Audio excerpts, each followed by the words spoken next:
El sistema inmunitario es una compleja red de células, órganos y tejidos, y todos ellos nos ayudan a combatir infecciones y agresiones externas. Cuando estos agentes externos nos infectan e invaden nuestro cuerpo, el sistema inmunitario se encarga de combatirlos y superar, por ejemplo, una infección. El sistema inmune no solo actúa ante infecciones o gérmenes externos, sino que puede actuar, por ejemplo, ante células dañadas, células cancerígenas o incluso células sanas de nuestro cuerpo cuando este sistema inmune no funciona correctamente. Existen la inmunidad innata, aquella que actúa como primera línea de defensa. La inmunidad adaptativa, aquella que se genera después de haber estado presente una infección o una vacuna. Esta inmunidad tiene normalmente larga duración. Y la inmunidad pasiva, aquella que recibimos de forma directa, como por ejemplo la reciben los bebés de la leche materna. Esta inmunidad tendrá una duración de horas, semanas o pocos meses. Pero el sistema inmunitario no participa solo en todo esto, sino que también se encarga de reconocer y tolerar al embrión para que pueda implantar en el útero materno. Pensad que el embrión es parcialmente extraño para la madre, un 50% como mínimo, porque viene de la parte paterna o masculina, y en algún caso incluso un 100%, cuando hablamos, por ejemplo, de doble donación de gametos. El útero materno debe permitir una implantación exitosa para que el bebé se pueda desarrollar y crecer perfectamente. Pero la cosa no acaba aquí. El sistema inmunitario también va a participar en el inicio y el desencadenamiento del parto. Todo ello conlleva un festival de reacciones químicas e interacciones entre células que justifica toda una subespecialidad médica.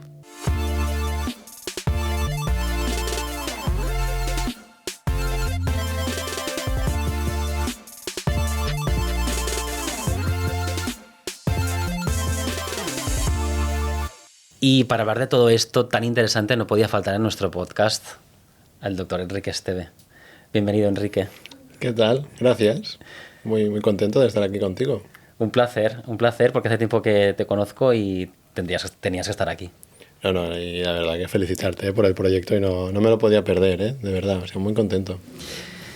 Bueno, pues esto, Enrique, bienvenido a Nadie dijo que sería fácil. Es un podcast en el que hablamos de fertilidad, maternidad y vida en general. Este podcast no sería posible sin el apoyo inestimable de la Clínica Eugene, especialista en reproducción asistida, y que ha puesto todos los recursos para que se pueda llevar a cabo este proyecto tan bonito que considero tan importante para las pacientes. El doctor Enrique Esteve Valverde es un reputado médico internista con especialidad en enfermedades autoinmunes y inmunología reproductiva, y actualmente ejerce como especialista en el Instituto de Inmunología Clínica y Reproductiva, en el Hospital Parc Taulí de Sabadell y como investigador en el Hospital Vall d'Hebron de Barcelona. Es muy activo en redes sociales y tiene un perfil divulgador muy interesante desde mi punto de vista, porque habla de temas que son complejos y ha encontrado la manera de llegar a las pacientes y a las personas de forma muy amena y muy divertida. Bueno, estamos para esto, ¿no? Para deconstruir ese festival, ¿no? De reacciones químicas y todas las células implicadas. O sea, es una parte muy divertida de la medicina. Y llevarlo a la práctica, ¿no? También tanto tiempo intentando explicarle a los pacientes y a las pacientes hace que al deconstruirlo también te enamores tú de todo esto y sea como acercarlo mucho más, ¿no? Algo muy íntimo, acercarlo. Así es como lo vivo yo, en realidad. Enrique, ¿cómo definirías la inmunología reproductiva? Bueno, realmente es una rama, ¿no? De la inmunología. Yo diría que es de la inmunología clínica, creo.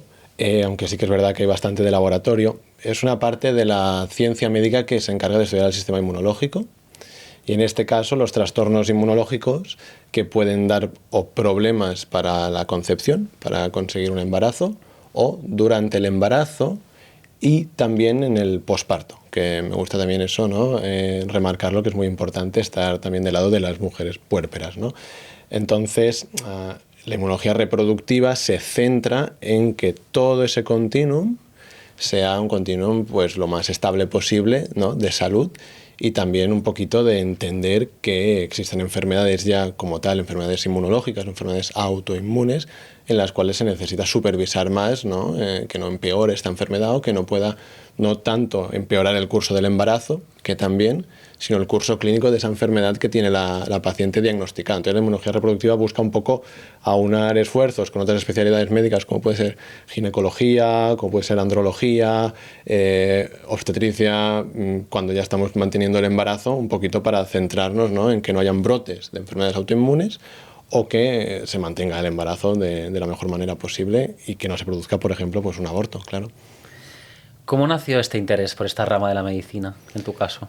Bueno, es una pregunta muy chula de responder, porque realmente yo cuando empiezo a hacer medicina interna me voy especializando en enfermedades autoinmunes y me doy cuenta que hay un tipo de paciente, que es la mujer embarazada, ¿no? Que no tiene tanto interés, sobre todo yo lo veía en los congresos. Digo, ¿y dónde está mi hora del embarazo? No, a lo mejor era allí media horita, no sé dónde. Y poco a poco, pero ya de residente, me pongo a todas las pacientes que tengan embarazos y alguna complicación, por favor, comentármelas y tal. Fue a través de mujeres embarazadas que podían tener problemas, ¿no? Y entonces, a través un poco de entender la placenta, sobre todo, un órgano maravilloso, y entender un poquito que esa paciente eran dos, ¿no? Dije, ostras, pues aquí me tengo que volcar, porque realmente son dos.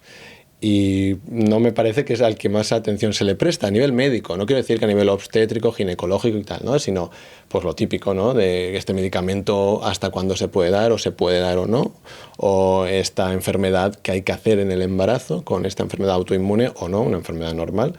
Y a partir de ahí me fui dando cuenta que las pacientes que tienen problemas durante el embarazo, muchas o la gran mayoría también han tenido problemas para concebir. Me fui acercando poco a poco a ese momento de la concepción, ¿no? Y realmente creo que todo nace de ahí. Y además, como especialista en enfermedades autoinmunes, también el embarazo es muy bonito de entender porque hay ese fenómeno de tolerancia, ¿no? a un tejido diferente, ¿no? a otro ser, un ser vivo que es diferente a ti parcialmente a nivel genético. Y eso también te lleva a entender cómo actúa el sistema inmunológico muchas veces, ¿no? Entonces, claro, lo aunaba todo para mí, ¿no? El poder ayudar a dos, ¿no? Porque realmente indirectamente estás ayudando al embrión y al feto a posteriori y luego entender un poquito cómo actúa el sistema inmunológico durante ese proceso, el proceso de la implantación embrionaria y el mantenimiento del embarazo o incluso el parto. Se nota mucho que te gusta, sobre todo por el contenido que generas en redes, porque la verdad es que es muy divulgativo y está muy bien hecho. Es mucha calidad, ¿no? Como tú decías, ¿no? El proceso de implantación, embarazo y parto son muy complejos, son fascinantes y las pacientes que nos están escuchando, nos están viendo, muchas de ellas deben estar pensando, quizá esto es lo que está fallando en mi caso, ¿no? O ¿qué puede estar pasando? Entonces quería que, si eres capaz de hacer un mini resumen de qué crees que es lo que tiene que pasar para que todo vaya bien a nivel inmunológico. Bueno, lo más importante es que haya tolerancia, ¿no? Materna hacia el tejido que está, de alguna manera, claro, está implantando, y ese lo decimos muy bonito, la implantación no sé qué, pero bueno, está destruyendo tejido, ¿no? Y se está generando una reacción inflamatoria. Entonces se tiene que generar esa tolerancia inicial y posteriormente el órgano que se desarrolle se tiene que desarrollar bien, ¿no? Que eso para mí es lo más importante, que haya una tolerancia a nivel inmunológico y que el sistema inmune favorezca el correcto desarrollo de las estructuras placentarias, ¿vale? Entonces, a partir de ahí, en la previa a la búsqueda, tiene que haber una equiescencia, ¿eh? No, tampoco tienes que estar con inmunosupresión, que quiere decir que tienes las defensas muy bajitas y que no funciona, porque necesitamos al sistema inmunológico para que se produzca la implantación. Y esto es importante, pues, verbalizarlo. O sea, lo necesitamos normal. O sea, exacto, tampoco... no es el malo ni el bueno. Exacto, tiene que estar normal. Lo necesitamos normal, no tenemos que ir a por él, porque es que sin él, pues según como tampoco va a haber una correcta implantación o pueden haber problemas de infecciones, etcétera, etcétera. Y con él, en otras cosas, o pasado de vueltas o despistado, ¿no? Por ejemplo, ¿no? Lo que quería decirte, que cuando vas a buscar embarazo, pues si tienes algún fenómeno inflamatorio o alguna enfermedad activa, es mejor solucionar esto para que tu sistema inmune no reciba el embarazo en esa situación, ¿no? Yo siempre lo digo, que es un gran transatlántico. No podemos engañar al cuerpo, ¿vale? Y el sistema inmunológico gira lento. Entonces, no podemos decir, mira, está aquí el iceberg, ¿eh? No. Tenemos que tener una hoja de ruta en la cual vas sorteando los problemas, pero con tiempo. El sistema inmunológico necesita eso y necesita entender que si una paciente tiene, por ejemplo, una enfermedad autoinmune como puede ser un lupus o como puede ser una enfermedad inflamatoria intestinal, un Crohn, ¿no? Tiene que estar un poco alejada de que haya habido un brote para buscar embarazo, porque si no, tiene mayor riesgo de que se produzca un aborto. Y parece ser que se relaciona con esa inmunoreactividad, ¿no? Esto es una parte. Entonces, me has dicho, pues grandes titulares, pues que haya un sistema inmunológico que haga ese fenómeno de tolerancia, ¿no? Que esté bien regulado, esa inmunoregulación, inmunomodulación, y luego que no estemos con una enfermedad activa, ya sea autoinmune, ya sea una enfermedad crónica, cualquiera, ¿no? Esos son dos procesos muy, muy interesantes que se deben de dar y que, al fin y al cabo, en la medicina interna, que tocamos todos los palos, ¿no? También, por una parte, también vemos a la paciente en su conjunto, ¿no? Y eso es muy bonito también. Eso que iba a decir yo ahora, claro, lo interesante de tu perfil es que tú eres internista. Como yo digo, los médicos de verdad. Al final el resto de especialistas cada somos... uno hace lo suyo, no. Bueno, estamos muy especializados en lo nuestro, hacemos muy bien lo nuestro. Sí, sin duda. Pero no nos saques de nuestra casilla, ¿no? En cambio, los internistas como tú, pues tenéis una visión muy global de la medicina y tener un perfil de inmunólogo reproductivo, pero que es internista, creo que es lo que te diferencia de otros inmunólogos y creo que es lo que da un plus muchas veces a tu visión como más global de la paciente, y lo puedo dar fe porque compartimos muchos pacientes a diario y te felicito por ello. Yo también doy fe de que lo tuyo lo haces genial, ¿no? Y por eso compartimos muchos pacientes también. En tu libro Inmunes, de hecho este capítulo lo he titulado Inmunes. Vale. Cada capítulo del podcast tiene un título y creo que en honor a tu libro, que me parece un nombre súper acertado, lo he titulado Inmunes y quería preguntarte, bueno, ¿de qué hablas en este libro?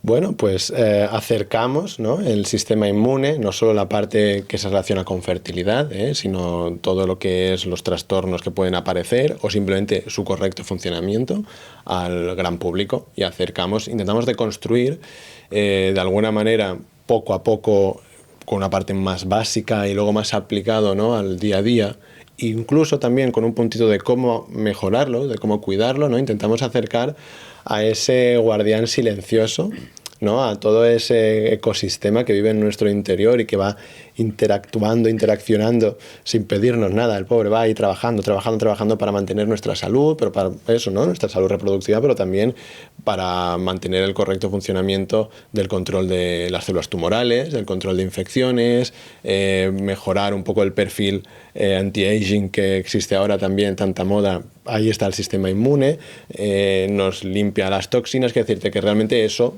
tenemos que ser conocedores y hemos de cuidarlo, ¿no? Porque el título dice conoce y fortalece, ¿no?, el sistema de defensa. Al final es un sistema de defensa, y ese fortalece para mí es muy importante de que sea un proceso pues bastante consciente, no que por poco a poco voy haciendo cosas y al final el sistema inmune va a mejorar, sino voy a hacer esto para que esté mejor mi inmunidad. Me parece chulo decir eso. ¿Qué crees que aporta el inmunólogo reproductivo? ¿Cuál es tu papel? Mira, yo esta pregunta, que la verdad es una pregunta importante, porque la inmunología reproductiva a veces, ¿no?, parece ser que se centra mucho en problemas de laboratorio, ¿no?, o en analíticas que son interminables, y que realmente en ocasiones hay muchos parámetros que, hombre, yo a veces no los hubiera pedido, y me encuentro analíticas de ese estilo. Creo que la inmunología reproductiva debe hacer un poco de autocrítica en ese aspecto, y simplemente ha de ser un acompañante, ¿vale? Y lo que debe hacer es ayudar a entender cuando hay problemas, ¿no?, de infertilidad o pacientes que tienen enfermedades autoinmunes que quieren buscar embarazo para hacer algún tipo de ayuda preconcepcional. Esto siempre de la mano de ginecología. Y el papel de la inmunología yo creo que es ir de la mano de vosotros y cuando necesitéis un cable echarlo y cuando no, pues tampoco hace falta hacer esa súper analítica. Quiero decir, simplemente entender que si hay un problema podemos echar un cable y podemos estar ahí de alguna manera, pues como, bueno, pues en paralelo quizás, sí. Mira, Enrique, abramos un melón. Tú Los que sabes, quieras. tú sabes que para los ginecólogos, pero para el mundo de la reproducción asistida en general, somos conscientes y sabemos que la euploidía embrionaria, es decir, el hecho de que el embrión sea genéticamente normal, es uno de los factores, por no decir el factor más importante que contribuye al éxito de la reproducción asistida, de la transferencia embrionaria. Esto hace que los resultados cuando transferimos embriones genéticamente sanos o, por ejemplo, cuando transferimos embriones que vienen de óvulos de donante joven, las tasas de embarazo son muy elevadas. Entonces, ¿qué ocurre? Que el porcentaje de pacientes que no se embarazan pese a haber hecho esto es más bajo. Y esto hace que por parte de la comunidad ginecológica muchas veces se desconfíe o no acabe de creerse demasiado el tema de la inmunología. Y hay toda una vertiente de ginecólogos que creen que simplemente se trata de seguir transfiriendo embriones euploides, ¿no? ¿Qué opinas sobre esto? Bueno, esta última frase es difícil de, ¿no? De seguir transfiriendo. Me suena mucho al siga probando, ¿no? Del médico de toda la vida, siga probando, no pasa nada por tener un aborto, ¿no? Ese de seguir.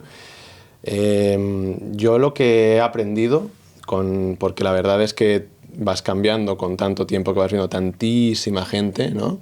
Es que toda paciente a la cual se le ha sometido a procesos de reproducción asistida, en este caso porque estás explicando de embriones euploides, o bueno, aquella que ha tenido aborto si no está en repro, es igual, necesita un momento de pausa. Y ese momento de pausa, en ocasiones, atiende a que ella no se siente bien. Y no es solo que, evidentemente, a nivel de lo que es tu salud mental necesitas pausa, sino que físicamente eso ha tenido un impacto, ¿vale? Entonces, claro que sí, ¿no? Evidentemente, la búsqueda de embarazo en un rango de edad pues tiene mayor éxito, y entonces eso lo podemos trasladar a los embriones de mayor calidad. Pero sí que es verdad que hay todo un ecosistema que tiene que funcionar. Entonces, ¿qué les diría? Hombre, les diría que sí, que es importante mantener ese discurso de que hay que buscar el mejor momento para gestar, ¿no? Pero que también les diría, en la parte esa de desconfiar de la inmunología reproductiva, de que hay sociedad americana, sociedad europea, hay muchísimos congresos solo de esto, hay revistas internacionales indexadas sobre esto, hay, lo sabes, los grandes centros públicos de Barcelona tienen una sección dedicada a esto. Cuesta todavía escuchar de, es que esto parece que no tiene evidencia. A ver, hay una cosa que es verdad, y eso lo sabes tú perfectamente como ginecólogo de repro, que con quien más evidencia cuesta tener es con pacientes que buscan embarazo, que están embarazadas, porque es más difícil hacer estudios, evidentemente. Totalmente. Entonces, es como un poco una trampa, decir, es que no hay evidencia. Bueno, pero es que a lo mejor a ese tipo de paciente no se le puede hacer ese tipo de estudio randomizado de 50.000 pacientes, ¿no? Exacto. Entonces, a mí me suele resultar un poco violento escuchar eso, sinceramente. Pero bueno, ahora como me lo estás diciendo tú, para que lo explique, ¿no? Lo del melón, pues al final creo que lo bajo a la tierra y digo, mirar, quizás el mal uso que haya podido dar otro profesional, ¿no? El mal uso que haya podido dar, lo que te decía, hacer analíticas interminables y no le ha salido nada, pero le pongo tratamiento, ¿no? Quizá eso hace que otro compañero desconfíe. Entonces yo intento, con los casos complejos, pues ponerme en contacto con vosotros y hablar y a ver qué hacer. Y a las pacientes, pues ese perfil pues más normal de explicar un poquito, ¿no? La evidencia que hay y la parte que también es, bueno, que estamos intentando, eso sí que es importante, intentando que no haya ninguna complicación durante el embarazo. Entonces, cuando les digo, mira, yo no estoy centrado en... Suena un poco raro dicho así, pero yo no estoy centrado en que no tengas un aborto, ¿vale? Yo estoy centrado en que todo tu embarazo se desarrolle correctamente, incluso el puerperio. Estoy centrado en ti, ¿no? Y eso es lo que te decía la visión global de medicina interna.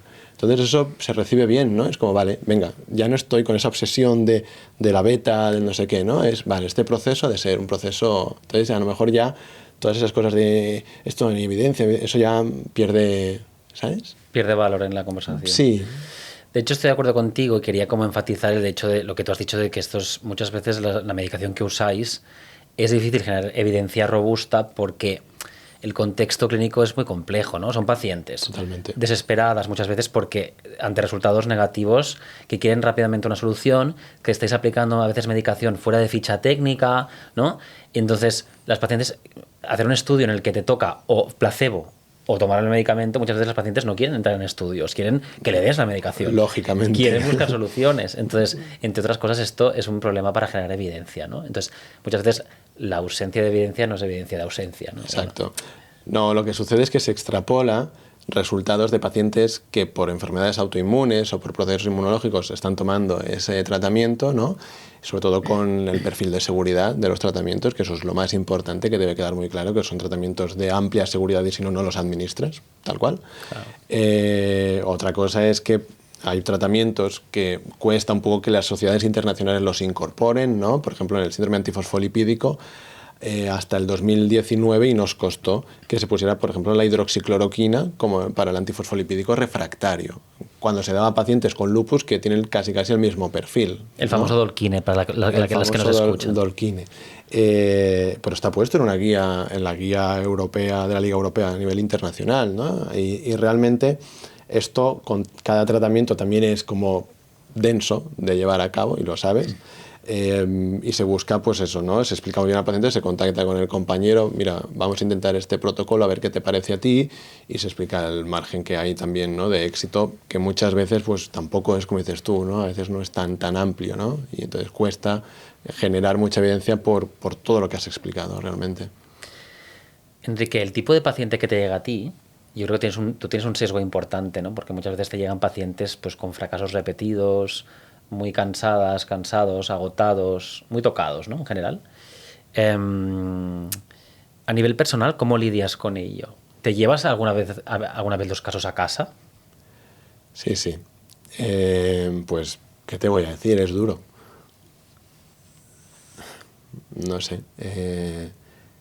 Es difícil. O sea, ¿qué decirte? Tú empatizas, no puedes evitarlo. Y empatizas a veces más de lo que tendrías que hacer, ¿no? Porque hay un momento, alguna vez dices, a ver, vamos explíqueme otra cosa de su vida durante 2 minutos, porque ¿cómo ha podido usted soportar esto? Realmente, quiero decirte, se te muere un hijo, se te muere otro hijo, tienes un problema de salud que te lleva a tener una enfermedad autoinmune y tú consigues embarazarte y un aborto, y tú estás escuchándolo, ¿no? Y con una autopsia fetal delante, y ¿cómo no vas a empatizar con eso? Pero con eso y con muchas cosas que pueden pasar. Claro, como médico, eso ya estás entrenado a que de alguna manera forme parte del diálogo, de compartir. Pero tú cuando te comparten eso tienes que compartir. Y tienes que mostrar pues, la verdad, cómo eres de verdad, pienso. Si no, hacer de médico es un poco para la inteligencia artificial. Entonces, creo, sinceramente, que me está... o sea, me está impactando, ¿no? A nivel vital esto, o sea, sí que me está generando pues bueno, una sensación de, a veces lo que dices, llevártelo a casa, ¿no? Y bueno, buscas tus estrategias para limpiar, porque al día siguiente tienes que volver. Continuar, ¿no? Pero bueno, tú las tienes en mente, yo también, a todas estas mujeres que estás deseando que se embaracen, y cuando están embarazadas que llegue el parto, y cuando te dicen que es la semana 38, dices, bueno, por favor, cuando pase cualquier cosa, dime algo, y como te van llegando inputs, pues al final no desconectas nunca de esta sensación, ¿no? Es como... Pero bueno, es que la pregunta, ya te digo, se contesta, pues la podrías contestar tú igual, ¿no? O sea, que es esa sensación de intentas estar top para el siguiente, ¿no? Y a partir de ahí volver a llenarte y al final sí que lo haces, porque, bueno, para eso estamos. ¿Hay algún caso, sin decir nombres, hay algún caso que te venga a la mente? ¿Algún caso que recuerdes especialmente por algún motivo, tanto a nivel como personal o profesional, que te haya marcado, que digas, hostia, me gustaría contar esta anécdota? Bueno, de hecho está escrita en el libro, y también nos hicieron una entrevista en televisión y tal, que cuando era muy peque yo a nivel científico, y es casi diría el caso con el que empecé a centrarme en esta parte de la inmunología reproductiva y de los problemas que pueden pasar durante el embarazo, ¿no? De una paciente joven que había tenido una muerte de un bebé por una preeclampsia, que es una enfermedad de la placenta, ¿no? Una preeclampsia grave, precoz, y realmente, estaban devastados, ¿no? Y yo ahí, sin saber tanto como, bueno, ahora tampoco sé nada en realidad, pero sin saber lo que sé ahora, en aquel momento les dije, bueno, voy a intentar, como sea, allí, metido en ese momento de se ha muerto el bebé y tal, como sea que no vuelva a pasar, ¿no? Porque además la preeclampsia está puesto en riesgo tu vida, o sea que realmente... y ahora tienen gemelos, ¿sabes? Y en todo ese proceso diagnóstico, ¿no? Se llegó a una enfermedad, se trató y fue bien el embarazo, y además se quedó de forma espontánea de gemelos, ¿no? Y dije, Wow. ostras, nos lo ibas a poner difícil, y no, fue todo bien, y realmente eso me marcó mucho porque me impliqué también al principio mucho con ellos, ¿no? Además eran vecinos míos, o sea, imagínate, ni lo sabía yo, eran del mismo pueblo donde yo vivía, y bueno, es una historia bonita, y hablo con ella, hablo con esta mujer, y sí. Seguro que ellos no te van a olvidar tampoco a ti, nunca. Bueno, yo creo que, a ver, durante un periodo de tiempo quizás sí que estás más presente, pero sí que es verdad que luego, y eso sí que lo explico yo, ves a tantísima gente y formas parte de tantas historias, ¿no? Que ya va bien ser un actor secundario en esa historia. Sí. A mí me va bien ser un actor secundario, porque, bueno, realmente son problemas. Sí que es verdad que quien tiene una enfermedad autoinmune al final ya lo apadrino y me lo quedo, la paciente. Pero bueno, son problemas muy complejos, muy concentrados en un periodo corto de tiempo, y luego ya no hay enfermedad, está yendo todo bien.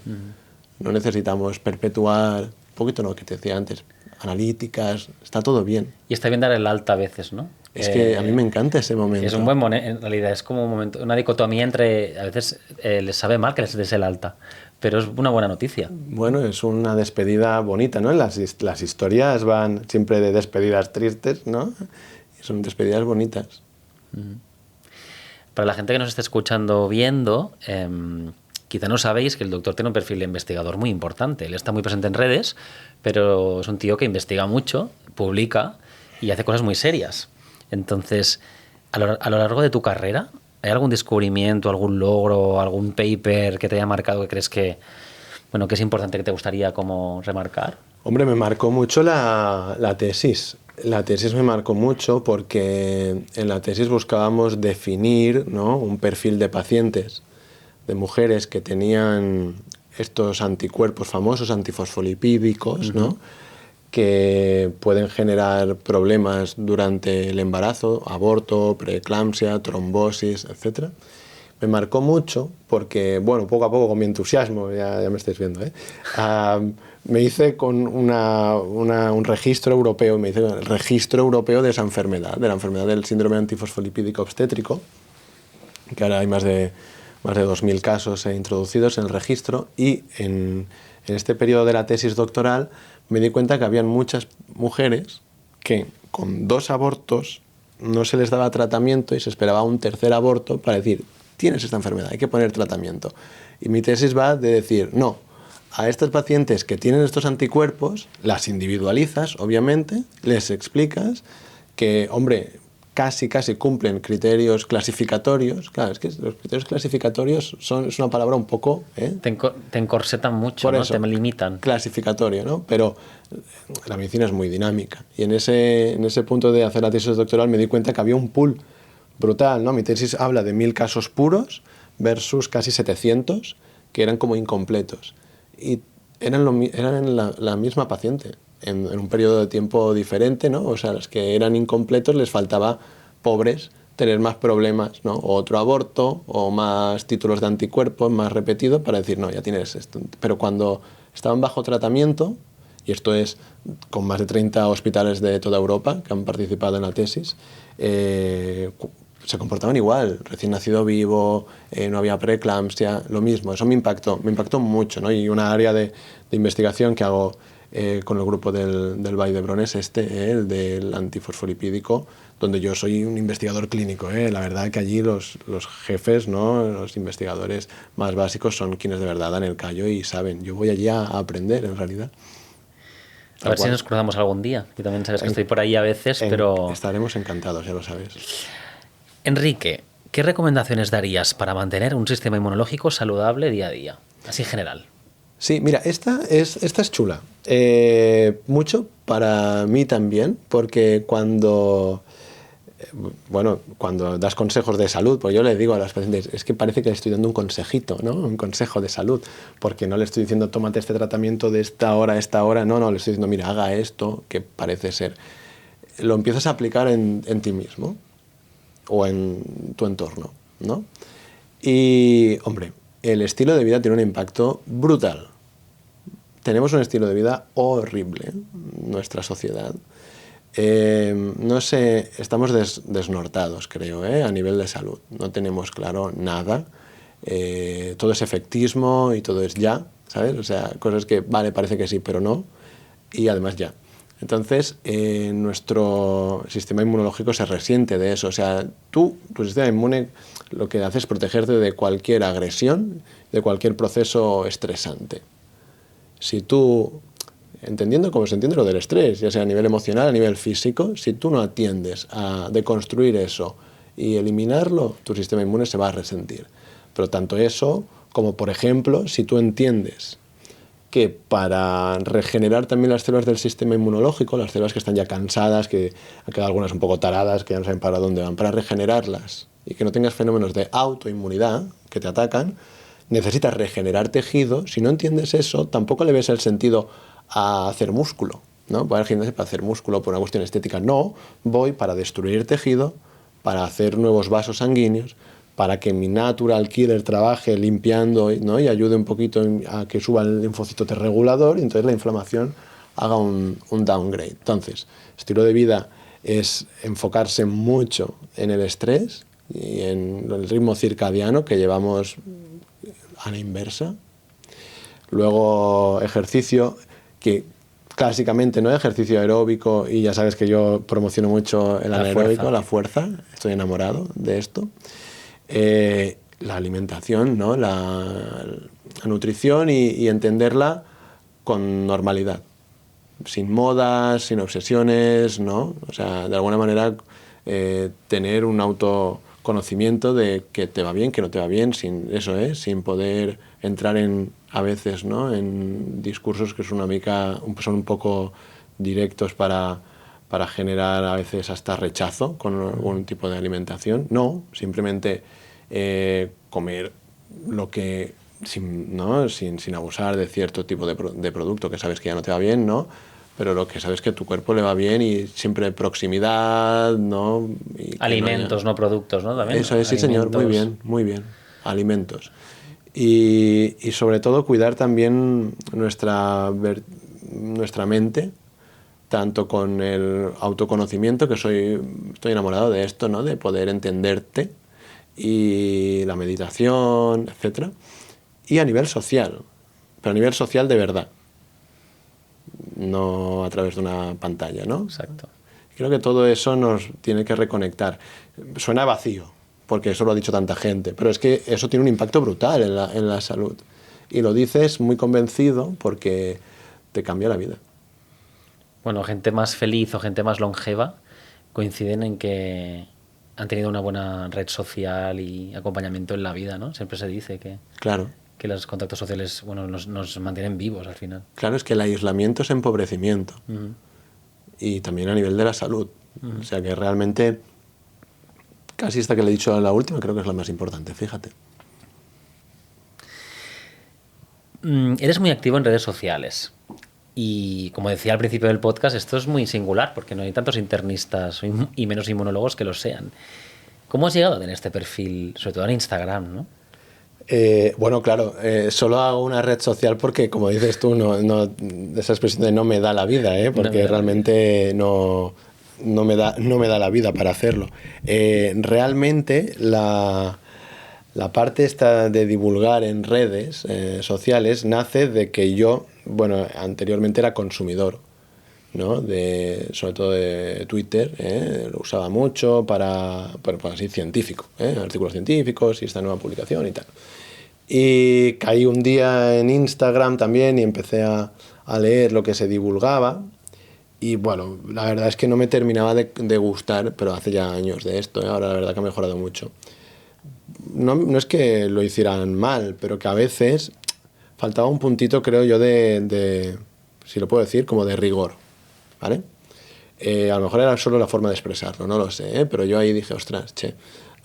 Y empecé a intentar solo, porque claro, yo muy activo, pero yo no tengo ni idea, o sea, yo soy muy patán haciendo cualquier cosa de Bueno, pero hay un divulgar. punto de naturalidad que la gente lo Es que, agradece. ¿sabes qué pasa? Que tampoco pretendo nada más. Yo quiero que llegue un mensaje, comunicarlo. Si luego una mejor imagen lo comunicará mejor, venga, intentaremos que mejore la imagen. Si un podcast maravilloso como este acerca un contenido, pues venga, aquí vengo y lo hacemos y encantado de que tengáis estas iniciativas. Pero yo en el perfil mío propio, ¿no? Y sí que es verdad que soy activo, lo que intento es un tema que considero controvertido, porque ahora ya me conoces, que no uso generalidades, sino este tema. Vamos a verlo al microscopio. Y lo que hago es intentar decir, mira, esto tiene esta evidencia, esto tiene esta otra evidencia, esto es lo que hay. La información es poder, pero siempre transmítela, ¿no? De una manera plana, sin generar discordia y tal, y de alguna manera llega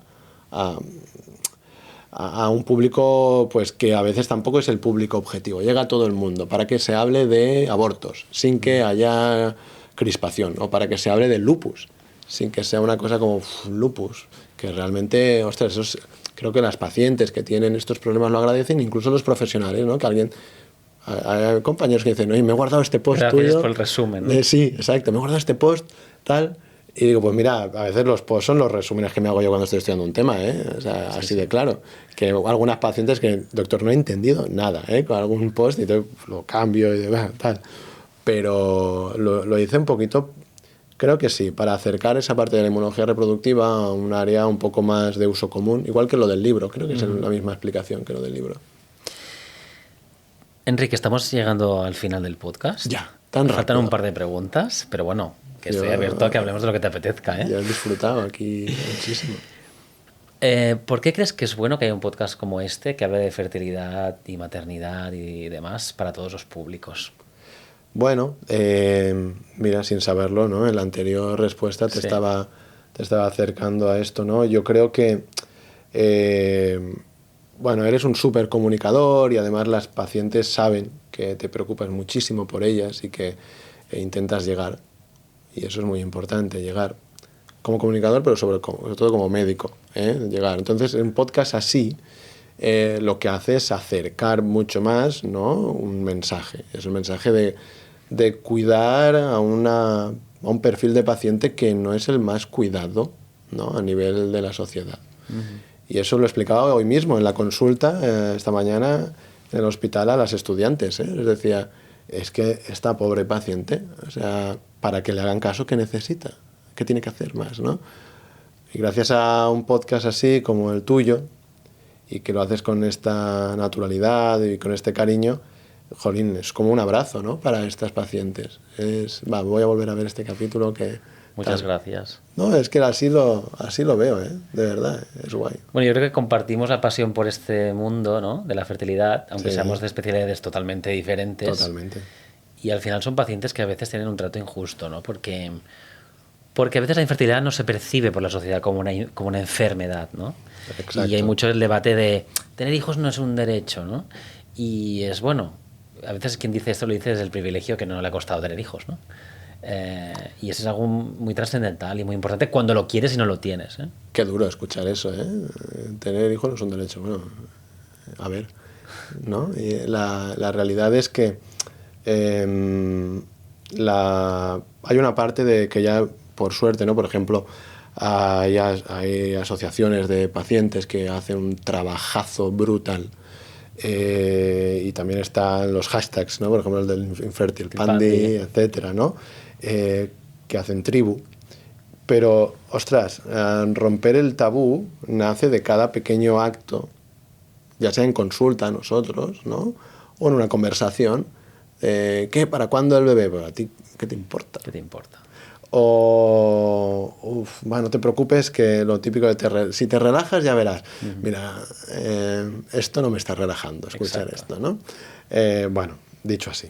En realidad, yo creo que este tipo de pacientes, bueno, ellas y ellos, quiero decir, que sufren, si tienen tabú las mujeres, imagínate el que la acompaña cuando es masculino, ¿vale?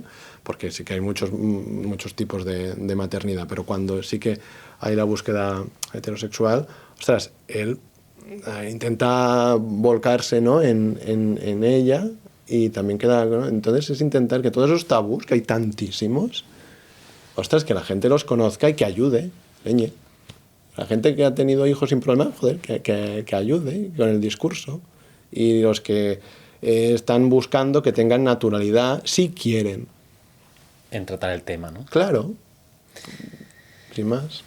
Mira, en este podcast, al principio la idea era invitar sobre todo a mujeres, que yo considerase muy potentes en sus ámbitos, pero es que no podía hacer este podcast sin invitarte.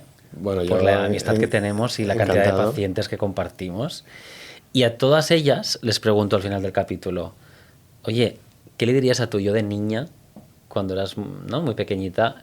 ¿Qué consejo le darías a nivel de maternidad, a nivel reproductivo y demás, ¿no? Y la pregunta la he reconvertido contigo y había planteado, o sea, ¿qué consejo, información le darías a todas las mujeres jóvenes que tan siquiera se plantean embarazo todavía, ¿no?, de cara a futuro? Sí. A ver, yo creo que aquí voy a romper un poco con la tónica general discursiva. Creo que es algo muy íntimo, la maternidad. Y evidentemente se tiene que informar sin presionar y sin poner cargas y sin poner exigencias. O sea, deja en paz mi edad para la maternidad. He de estar informada y evidentemente no soy tonta y sé que si tengo una edad antes que más adelante, pues quizá tengo menos dificultades, pero a lo mejor no es mi momento. Pero quizá no me apetece o quizá no es mi momento. Puedo. O no puedo. O no puedo, me apetece pero no puedo, que creo que eso es más que lo otro. Entonces, sí, informar y evidentemente intentar que a nivel global, ¿no?, que toda la sociedad ayude y promocione la maternidad, porque así se podrá buscar de mejores maneras, ¿no? Pero simplemente, bueno, ¿qué le diría? Pues eso, respetar y escuchar cuando se necesite y ya está, sin más. Muchas gracias, Enrique. Ostras, no, gracias a ti, se ha pasado volando esto, de verdad. Ha sido muy fácil. Pensabas que sería más difícil, ¿no? Ha sido muy fácil, hablar contigo es muy fácil, de verdad. Bueno, y gracias a vosotros, al equipo. Muy bien.